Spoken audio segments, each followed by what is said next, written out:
A'udhu billah minash shaitanir rajim. Bismillahir rahmanir rahim. Assalamu alaikum. Je cherche la protection de Dieu contre le Satan le lapidé, de par le nom de Dieu tout clément et tout plein de miséricorde, que la paix soit sur vous. Pensez à liker la vidéo, à partager celle-ci, à souscrire à cette chaîne, 1,97 € si je me souviens bien par mois, et surtout à participer au projet culturel musulman universel qui va s'achever par la quête qui a commencé du 1er novembre et qui finira au 31 décembre 2023, Inch'Allah. Donc, on vous remercie beaucoup pour vos contributions dans tous les côtés et surtout partagez la vidéo. Depuis ce matin, nous avons atteint, Dieu merci, alhamdulillah wa shukranillah, qu'il en soit remercié, 3000 abonnés. On espère, Inch'Allah, si Dieu le veut, être à 4000 abonnés à la fin de l'année, cette année civile, voire plus, si Allah Ta'ala, lui le Très-Haut, le décide. Et qui vous pousse à aussi cette contribution de générosité, de fraternité dans l'audition. Croyants, respectez-vous la tolérance religieuse. Dieu le Très-Haut exalté soit-il nous dit dans la sourate 4 An-Nisa des femmes, verset 171, ô gens des Écritures, ne soyez pas excessifs dans votre religion, dites uniquement la vérité sur Dieu. Ya aoula al-kitab la takhlu fiddinukum wa la takulu alla allahi illa al-haq. Jésus, fils de Marie, Issa ibn Myriam, aurait dit, selon l'évangile de Jean, chapitre 13, versets 34 et 35, au 34, je vous donne un commandement nouveau, c'est de vous aimer les uns les autres comme je vous ai aimé, vous aussi aimez-vous les uns les autres. Alors, commandement nouveau, en syriaque araméen, Pukaddana Atta. Atta, la nouvelle, comparée à l'arabe, hadith, le hadith. Au verset 35, à ceci, tous reconnaîtront que vous êtes mes disciples si vous avez de l'amour les uns pour les autres. Disciples. Talmidi. En arabe, talamid, au pluriel. Dans la sourate 9, At-Tawba, le repentir ou l'immunité, au verset 6, si parmi les associateurs quelqu'un te demande asile, protection, accorde-le lui afin qu'il puisse entendre la parole du Seigneur. Puis fais-le parvenir en lieu sûr, c'est-à-dire en tranquillité, toute tranquillité, qui est le sien, dans le lieu qui est le sien. Car les associateurs sont des gens qui ne savent point. Wa id ahadun minna al-mushrikin astajaraka fa'ajirhu atta yasma'a kallama allahi thumma ablighu mahmanahu dalika bi annahu qawmu la yallamun. Il existe un propos hadith du prophète Mohammed sallallahu alayhi wa sallam, sur lui le salut et la paix, qui affirme clairement que si un individu se convertit à l'obéissance de l'obédience, à l'islam, et fait de son mieux pour perfectionner sa foi, il sera en fait récompensé pour ses œuvres accomplies. Cela semble révéler d'une bonté spéciale que Dieu, Allah Ta'ala, lui le Très-Haut, exalté soit-il, a choisi de reprendre sur ces gens, et Dieu accorde sa volonté et sa bonté à qui il veut. L'intolérance et la colère. Il y a des gens qui sont prédisposés à la colère et la chaleur du tempérament du cœur aident à la fureur. Car la colère est du feu, comme le dit le prophète Mohammed sallallahu alayhi wa sallam, que la bénédiction de Dieu soit sur lui. Le tempérament calme, éteint la colère et l'apaise. Voir à ce sujet ma vidéo du 12 décembre sur la maîtrise de soi pendant la colère. L'obéissance dans l'obédience et l'islam prône le respect des principes religieux monothéistes, quelle qu'elle soit. Chaque humain est libre de professer sa foi tant qu'elle n'est pas dans l'idolâtrie polythéiste. Dans la sourate 109, El Kafirun, les incrédules, ou les dénégateurs, verset 6, à vous votre religion et à moi la mienne, lakum dinukum waliyadin. Dans la sourate 10, Yunus, Jonas, l'homme à la baleine, verset 41, s'ils te traitent d'imposteur, dis-leur à moi mes actes et à vous les autres. Vous n'aurez donc pas à répondre de ce que je fais et je n'aurai point à répondre de ce que vous faites.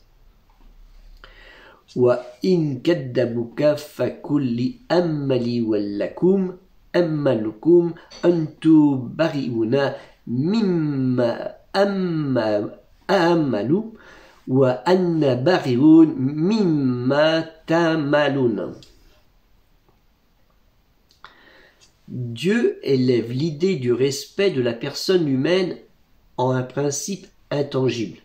Bien que la parole de Dieu, Kalimati Allah, lui l'unique, l'Wahid, critique à maintes reprises les falsificateurs des écritures antérieures. Il exige cependant des musulmans, les obéissants dans l'obédience, de ne pas se montrer irrespectueux à l'égard de ceux qui invoquent le Très-Haut, exalté soit-il. Dans la sourate 6, El-Hanam, les troupeaux, verset 108, n'insultez pas ceux qui invoquent d'autres divinités que Dieu, car ils seraient tentés dans leur ignorance d'insulter à leur tour Dieu, par esprit de vengeance. C'est ainsi que nous embellissons aux yeux de chaque peuple ses propres actions.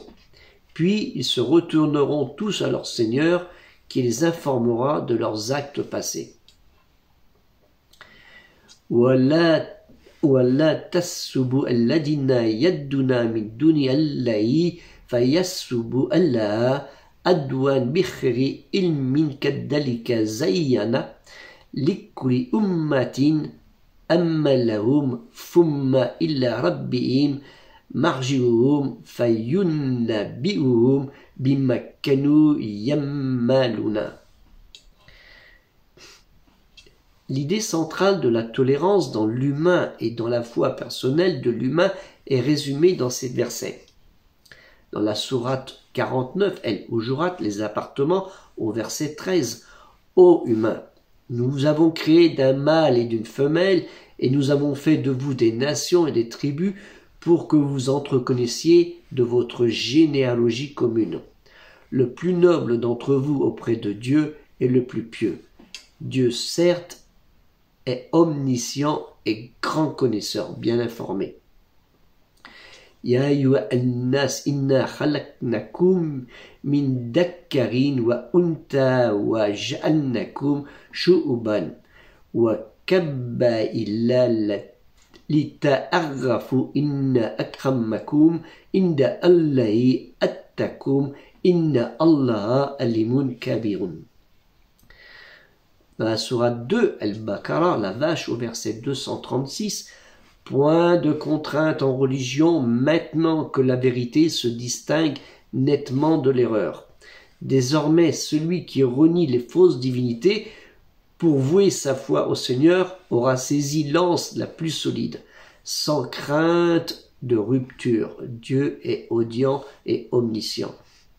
La ikra fi ddin kad tabayyana ar-rushdu min al-ghayy faman yakfu bi-takwuti wa yu'min bi-Allahi faqad istamsaka bil-urwati al-wuthqa al-anfisama laha wa allahu sami'un alim. Le dernier des messagers, le prophète Mohammed sallallahu alayhi wa sallam, sur lui le salut et la paix, en donna l'exemple lors de son séjour à Médine, la ville ancienne Yathrib.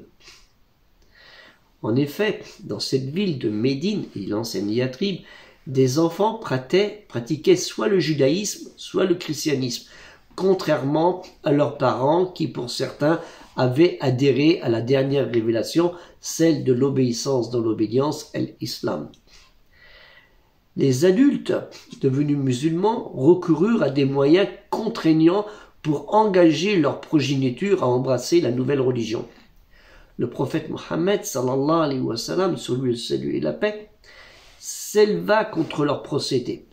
C'était dans ce contexte que Dieu le Très-Haut, exalté soit-il, par ce verset, mit fin aux contraintes religieuses. Chaque humain, homme ou femme, est pleinement libre d'opter pour la religion de son choix. Aucune entrave ne doit se dresser sur la voie qu'il a consciemment empruntée pour adorer Dieu l'unique.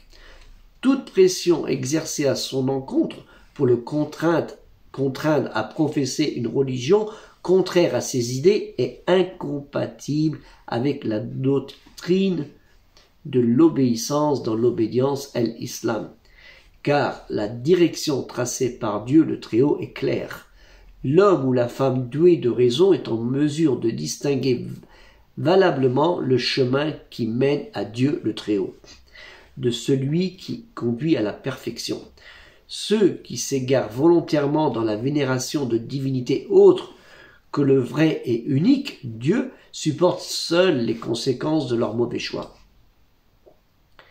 Les 4 califes, Abu Bakr al-Siddiq, Omar ibn Khattab, Uthman ibn Affan et Ali ibn Abi Talib se montrèrent très pointilleux à l'égard des personnes qui pratiquaient une religion autre que l'obéissance dans l'obédience l'islam. Ils s'élevaient contre toute oppression exercée sur eux. Ce fut ainsi que Omar ibn al-Khattab n'hésita pas à faire détruire un lieu de rassemblement pour le culte des croyants, une mosquée, Masjid, construite à Basra, par le gouverneur de cette ville sur l'emplacement d'une maison appartenant à un juif exproprié injustement. Le dernier des messagers, Mohammed sallallahu alayhi wa sallam, sur lui le salut et la paix, disait à ce propos: s'ils se convertissent à l'obéissance de l'obédience, l'islam, c'est bien, sinon qu'ils demeurent dans leur foi ancienne. Les juristes musulmans, les fuqaha, spécialistes du fiqh, le droit sacré de la loi, considèrent comme nulles les conversions forcées. De tout temps, l'intolérance dans la religion n'a pas fait exception. Chez les polythéistes de Rome, ils avaient leur religion de polythéistes. Dans la Rome antique, avec les martyrs chrétiens, pendant près de 3 siècles, et des juifs et des chrétiens, naturellement. Mais chez les juifs, avec par exemple les martyrs, les gens du Najran, El-Uqud, en 523, avec le roi juif Dou'an-Nouas, dit aussi Youssouf Assarayatar, qui fit torturer hommes, femmes, enfants, vieillards, qui les passa au fil de l'épée et les brûla. Voir Sourate 85, El-Bourouj, les Constellations, versets 4 à 8. Et nous avons aussi chez les chrétiens un autre exemple avec Arnaud de Cîteaux, le légat du pape de Innocent II, le pape Innocent II, en 1219, avec les Cathares lors de la prise de Béziers en France en disant « Tuez-les tous, Dieu reconnaîtra les siens ». Vous voyez, entre chrétiens. Mais les Cathares n'étaient pas considérés comme des chrétiens à part entière. Alors qu'ils étaient, on les appelle Cathares, c'est les purs. Ça ne convenait pas à la politique de la papauté très ancrée sur le polythéisme et sur l'argent. Sans compter les conflits dans toute l'Europe entre catholiques et protestants de 1562 à 1598, dont la base du conflit fut initiée en 1517 par le moine allemand Martin Luther, que tout le monde connaît. Les califats musulmans durant des siècles ne firent pas exception, obligeant des chrétiens et des juifs à se convertir, exemple du temps des moins tolérants de l'empire berbère almohade, régnant sur le Maghreb el-Andalouse en Espagne de 1121 à 1269. Tel le cas du juif Rabbi Moshe ben Maimon, que les chrétiens occidentaux connaissent par Moïse Maimonide. Rabbin médecin, un rabbin qui était médecin, philosophe, herboriste et phytothérapeute andalou, qui fut professeur à l'université d'El Karaouin à Fès au Maroc. Et bien pire, sous Mehmed II, le conquérant, le vainqueur de l'Empire byzantin en 1453, qui lui, durant la bataille d'Otrante du 14 août 1480, attaqua la ville qui appartenait alors aux Aragonais, et au terme de cette bataille, 800 Autrandis, soldats Autrandis, furent passés par les âmes et pendus. En tout, 12 000 victimes. Dans ce massacre, tous les garçons de plus de 15 ans furent tués, les femmes et les enfants réduits à l'esclavage, et cela contrairement à la règle et à la loi de Dieu et aux préceptes et à l'enseignement des 4 derniers califes que je vous ai cités. Et dans un célèbre décret, Abou Bakr as-Siddiq, le premier calife musulman, dit ainsi à son armée: « Arrêtez-vous aux soldats, j'ai 10 recommandations à vous faire pour vous guider sur le champ de bataille.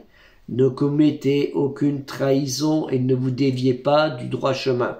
Ne mutilez pas les dépouilles de vos ennemis. Ne tuez ni femmes, ni enfants, ni vieillards.